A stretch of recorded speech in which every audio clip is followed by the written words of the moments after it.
Hi friends आमी अर्पितास kitchen and daily blog चैनेले आपनादेर अनेक स्वागत और अनेक अनेक भालोबासा। आज के शनिवार सकाल सबाइके गुड मर्निंग दिए शुरू करছি आजकेर दिनटा। এখন সকাল 8:30 বাজে। আমি এখন ঘুম থেকে উঠলাম বাইরের ওয়েদারটা প্রচণ্ড রোদ আর প্রচণ্ড গরম। এত সকালে এতটাই গরম লাগছে, কিন্তু হালকা ঝোড়ো হাওয়া আছে কিন্তু ওয়েদারটা ভীষণই গরম। আর আশেপাশে গাড়ির খুব আওয়াজ, যেহেতু রাস্তার উপরেই একদম আমার ফ্ল্যাটটা। যাই হোক, সবাই একটু মানিয়ে নেবেন। এবার সোজা চলে যাব কিচেনে। আজকে প্রচুর কাজ আছে, প্রচুর ঘর নোংরা হয়েছে, সেগুলো পরিষ্কার করতে হবে। চলুন। ছেলে মেয়ে খাবে বলে সকালবেলা একটু খিচুড়ি বসালাম। গোবিন্দভোগ চাল, মসুরির ডাল, একটা কাঁচা লঙ্কা, বেশি ঝাল দিলে ওরা খেতে পারবে না, নুন হলুদ দিয়ে আর একটু আলু আর পেঁপে দেব, দিয়ে করে দেবো।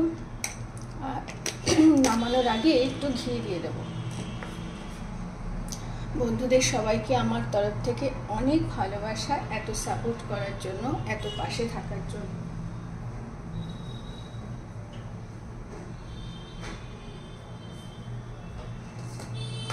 অলোক তো বাড়িতে নেই, ও আসবে রবিবার। একটু চিনি দিলাম। ওরা এই খিচুড়িটা খেতে খুব ভালোবাসে আর খুব ফাস্ট হয়ে যায়। বাটি করে বসিয়ে দিলাম। এবার পেঁপেটা কেটে নিই, এটা ততক্ষণে ফুটতে থাক।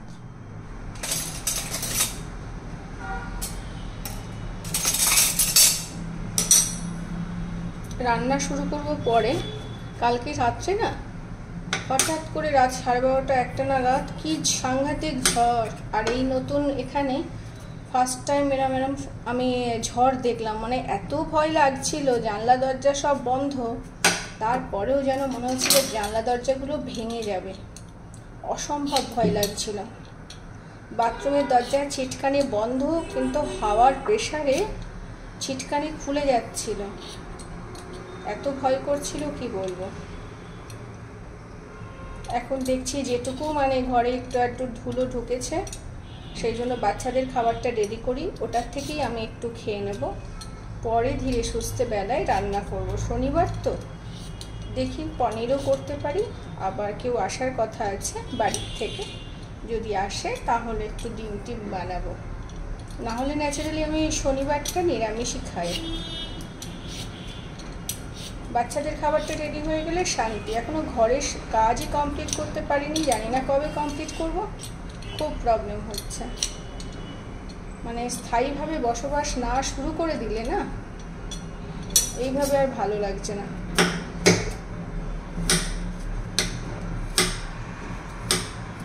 শরীরটা খুব খারাপ কদিন ধরে শরীরে নানান রকম শরীর খারাপ লাগছে। কখনো একটু জ্বর, কখনো হাত পায়ে ব্যথা, আবার 2 দিন ধরে গলায় কাটা বেঁধে এত সমস্যায় পড়েছি না, ভীষণ ব্যথা। মানে শুধু কাটার জায়গাটা না, ওই এরিয়াটা জুড়ে ব্যথা।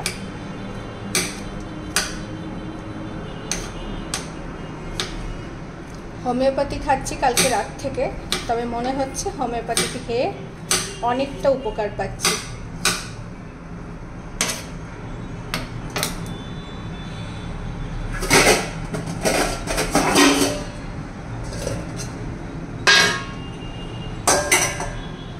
আমাদের মেয়েদের কাজ কি, সকালবেলা ঘুম থেকে উঠেই সংসারের কাজ, তাই না? আর এটা আমার করতে ভীষণ ভালো লাগে।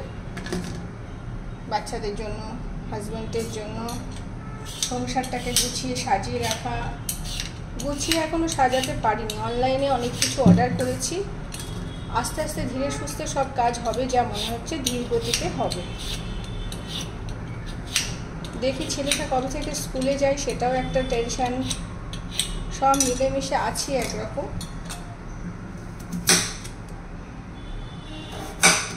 পেঁপেগুলো একটু ছোট করে কেটে নিলাম, না হলে সেদ্ধ হবে না। আলুটা তো গলে যাবে একদম।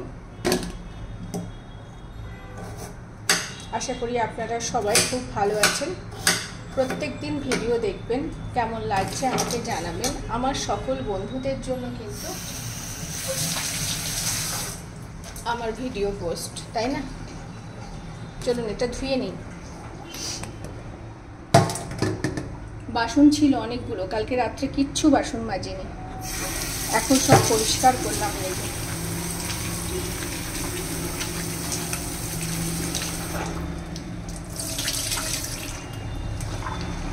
এখানে প্রচন্ড গাড়ির আওয়াজ, একদম রাস্তার পাশে তো।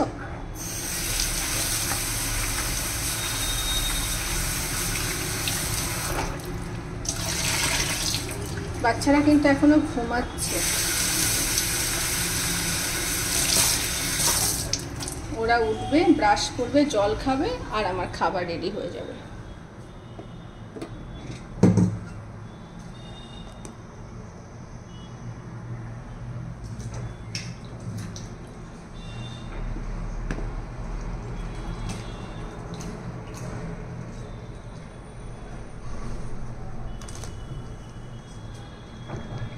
এখন আর রান্নার কিছু কাজ করব না, এখন ঘরের অবস্থা খুব খারাপ হয়ে পড়ে রয়েছে, ঘরগুলো এখন গোছাবো।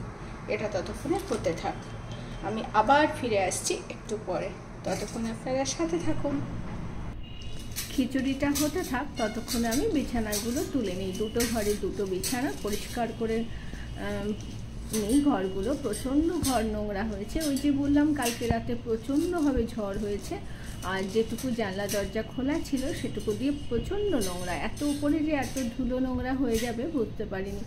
যাই হোক, বিছানা, ঘর গোছানো, জামা কাপড় গোছানো সবটা হয়ে গেছে, ঘর পোছাও হয়ে গেছে, সমস্ত কাজ কমপ্লিট। শুধু আমি এখনও স্নান করিনি, এবার রান্নাটা করে নিই, একবারে স্নান করে নেব। বাচ্চাদের ব্রেকফাস্ট করানো হয়ে গেছে, আমিও কিন্তু এখনও ব্রেকফাস্ট করিনি, কারণ সারাদিন কাজ করার পরে না মনে হচ্ছে না এখন ব্রেকফাস্ট করতে আর ইচ্ছাই করছে না, প্রচণ্ড গরম লাগছে, একবারে স্নান করে খেয়ে নেব। একটু অনিয়ম হলে আর কি করব, হোক, তাই না? আর প্লাম্বার আসার কথা আছে, তিনি যদি আসেন, একটু কাজ আছে ঘরে, আর ওই জন্য আরও ওয়েট করছি, কারণ স্নানে ঢুকে গেলে কেউ আসলে তখন তো মুশকিল, সেই জন্য ওয়েট করছি, দেখি উনি যদি আসেন। আর সেই ফাঁকে একটু পনিরটা বানিয়ে নিই, যেহেতু অলোক বাড়িতে নেই, আর নিরামিষ কিছু রান্না করব শনিবার, সেই জন্য আলু পটলের তরকারি পনির দিয়ে বানিয়ে নেব, এটাই প্ল্যান করে নিলাম। ও সব তো বাজার করে রেখে গেছে, সেটা আপনারা সবাই জানেন, সমস্ত কেনাকাটা করে রেডি। কিন্তু ওই যে বললাম, যদি বাড়ির থেকে কেউ আসে তখন একটুখানি মাছ, মাংস বা ডিম কিছু বানাবো, কারণ আমার কাছে তো সবাই প্রথম নতুন নতুন আসা, আমি তো দূরে দূরে থাকতাম না, তাদের একদম নিরামিষ খাওয়াবো সেটা ঠিক ভালো লাগে না, সেই জন্য প্ল্যান করে রেখেছি। দেখা যাক কি হয়, পরেরটা আবার পরে শেয়ার করব। আজকে দুপুর অবধি কিন্তু এটা আমি পুরো শেয়ার করছি, আর সবাইকে রিকোয়েস্ট করব পুরো ব্লগটা দেখার জন্য। যারা পুরো ব্লগটা দেখবেন আর সুন্দর সুন্দর কমেন্ট করবেন, লাইক করবেন, আর যদি ভালো লাগে একবার করে প্লিজ শেয়ার করে দেবেন। সমস্ত বন্ধুদেরকে আমার তরফ থেকে আমার অন্তরের অনেক অনেক ভালোবাসা। সবাই পাশে থাকবেন, আমি কিন্তু সবার পাশে থাকবো। যেমন আপনি সাপোর্ট করবেন, আমিও তেমন ঠিক সেইভাবে সাপোর্ট করব। অনেকটা ভেজে তুলে নিলাম, এখানে চারিদিকে কিন্তু আওয়াজ হচ্ছে, কারণ ফ্ল্যাটে অনেক ফ্ল্যাট খালি, সেগুলো কাঠের কাজ হচ্ছে। কাঠের কাজের জন্য প্রত্যেকটা মানে সকাল থেকে রাত সব সময় আওয়াজ হচ্ছে, ফ্রি টাইম বলতে কিছু নেই, এর মধ্যেই আমাকে ভয়েস ওভার দিতে হচ্ছে। যাই হোক, আমি পনিরটা ভেজে তুলে নিলাম, তারপর আরেকটু তেল দিলাম, এবার পটলগুলো ভেজে নিচ্ছি। পটল ভাজা হয়ে গেলে ওই কড়াতেই পটলগুলো ভেজে তুলিনি, কিন্তু একটা সাইড করে জিরে আর তেজপাতা ফোড়ন দিয়েছি। আমার মাকে দেখি এইভাবে রান্না করতে, আপনারা কে কে করেন বলবেন, এতে একটু সময়টা বেঁচে যায়। অনেকে পটলটা তুলে নেয়, তারপর আবার ফোড়ন দেয়, আবার আলু দেয়, পটল দেয়, আমিও কিন্তু এই একসাথে করে নিই। এতে কিন্তু একটা সাইডে ফোড়ন, তেজপাতা, জিরে এটা কিন্তু ভাজা হয়ে যাচ্ছে, তাই না? রান্নাটা কিন্তু খারাপ হয় না, এইভাবে আপনারা করে দেখবেন। বারবার যে পটল তোলা, আলু ভাজা, আলু তোলা এগুলো করার প্রয়োজন পড়ে না, যেহেতু পটলটা আমরা ডিপ ফ্রাই করে নিই, সেই জন্য ওটাকে একটু আগে তেলের মধ্যে দিয়ে অর্ধেক ভাজা হয়ে গেলে তারপর ফোড়নটা, তারপরে আবার ফোড়নটা ভাজা হয়ে গেলে আলুটা, এবার দেখবেন আলুটাও খুব সুন্দর লাল লাল করে ভাজা হয়ে যাবে। তাতে কি হবে, পটলটা যেটুকু ভাজা বাকি আছে ফুল ভাজা হয়ে যাবে।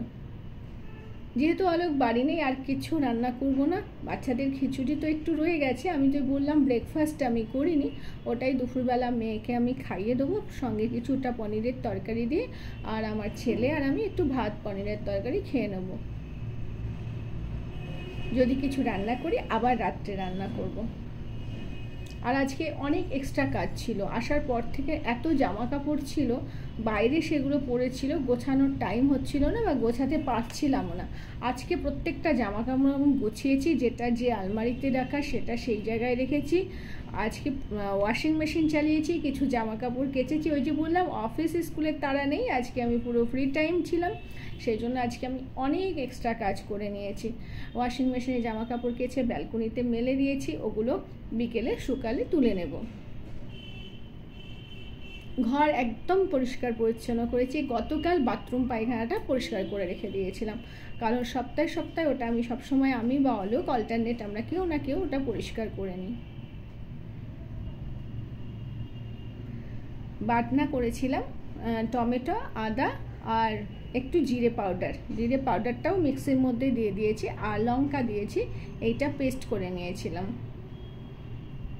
মশলা ধোয়ার জলটা দিচ্ছি, মশলাটা মানে কষাতে কষাতেই আলুটা টমেটো অনেকটাই সেদ্ধ হয়ে যাবে, অনেকটা ভাজা হয়ে গেছে তো।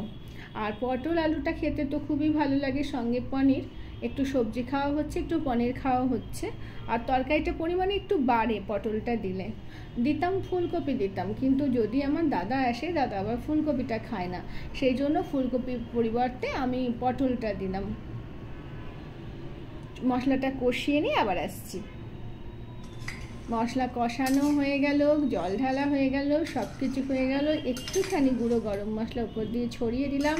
কি সুন্দর দেখতে হয়েছে, দেখে মনে হচ্ছে আমি কতটাই না লঙ্কার গুঁড়ো দিয়েছি, তাই না? কিন্তু টমেটো দিয়েছি, টমেটো একটা পেস্ট করে দিয়েছি। ওই যে একদিন ব্লগে বললাম 365 দিনে হয়তো 365টা টমেটো আমি খাই, তার বেশি তবু কম না। যাই হোক, দুপুরবেলার খাওয়া দাওয়া রেডি করছি। দুপুরবেলার ভাত, গরম গরম ভাত তো, তাই একটু ছড়িয়ে দিয়েছি থালাতে। আর ছেলের খাবার দিচ্ছি, এটা মেয়েকেও দিয়ে দিয়েছি। আমি স্নান করে এসে খাবো, আমার এখনো স্নান হয়নি। বন্ধুরা স্নান করে খাওয়া দাওয়া করে একটু ঠাকুরকে ধূপ দেখিয়ে চলে এলাম। একটুখানি বাইরেটা দেখছি, বাইরেটা দেখতে আমার ভীষণ ভালো লাগে, রাস্তার এদিক আর ওদিক, ভাবলাম আপনাদেরও শেয়ার করি।